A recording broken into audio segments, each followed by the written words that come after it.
സംസ്ഥാനത്ത് സ്വർണ്ണക്കള്ളക്കടത്ത് വർദ്ധിക്കുന്നു. കഴിഞ്ഞ ഒരു വർഷത്തിനിടെ കൊച്ചി കസ്റ്റംസ് പ്രിവന്റീവ് പിടികൂടിയത് 485 കിലോ കള്ളക്കടത്ത് സ്വർണ്ണമാണ്.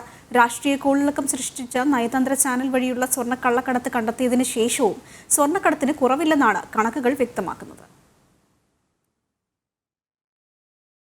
186.76 കോടി രൂപ മൂല്യമുള്ള സ്വർണ്ണമാണ് സംസ്ഥാനത്തെ വിവിധ വിമാനത്താവളങ്ങളിൽ നിന്ന് 2023-2024 കസ്റ്റംസ് പ്രിവന്റീവ് വിഭാഗം പിടികൂടിയത്. കള്ളക്കടത്തിനെ കുറിച്ച് രഹസ്യവിവരം കൈമാറിയവർക്ക് 1 കോടി 7 ലക്ഷം രൂപ കൈമാറിയിട്ടുണ്ട്. ശരീരത്തിനുള്ളിലും വസ്ത്രത്തിനുള്ളിലും ഷൂസിനുള്ളിലും എല്ലാമായാണ് സ്വർണ്ണക്കടത്തുകൾ നടന്നിട്ടുള്ളത്. കള്ളക്കടത്ത് പിടികൂടാൻ കസ്റ്റംസ് ജാഗരൂകരായിരിക്കുമ്പോഴും കള്ളക്കടത്തുകാർ വ്യത്യസ്ത മാർഗങ്ങൾ സ്വീകരിച്ച് സ്വർണം കടത്തുകയാണ്. കുഴമ്പ് പൊടി രൂപത്തിൽ കടത്തുന്നതിന് പുറമെ വാച്ചുകൾ, ഗ്രൈൻഡറുകൾ, ട്രിമ്മറുകൾ തുടങ്ങിയ ഇലക്ട്രോണിക്സ് ഉപകരണങ്ങളിലൂടെയും സ്വർണ്ണക്കടത്തുണ്ട്.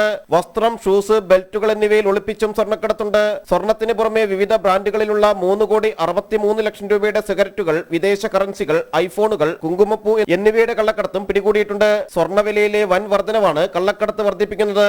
DRAയുമായി ചേർന്നും കസ്റ്റംസ് കള്ളക്കടത്ത് സ്വർണ്ണവേട്ടകൾ നടത്തിയിട്ടുണ്ട്. കസ്റ്റംസിന്റെ കണ്ണ് വെട്ടിച്ച് പുറത്തു കടത്തിയ സ്വർണം വിമാനത്താവളങ്ങൾക്ക് പുറത്തുവച്ചും പിടികൂടിയിട്ടുണ്ട്.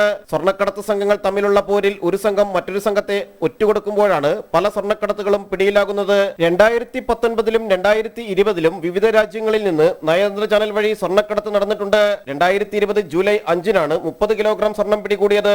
14.82 കോടി രൂപ മൂല്യം വരുന്നതായിരുന്നു പിടികൂടിയ സ്വർണം. രാഷ്ട്രീയ കോളിളക്കമുയർത്തിയ നയതന്ത്ര സ്വർണ്ണക്കടത്തിന് ശേഷവും മറ്റു മാർഗങ്ങളിലൂടെയുള്ള സ്വർണ്ണക്കടത്ത് തുടരുകയാണ്. ജനം, കൊച്ചി.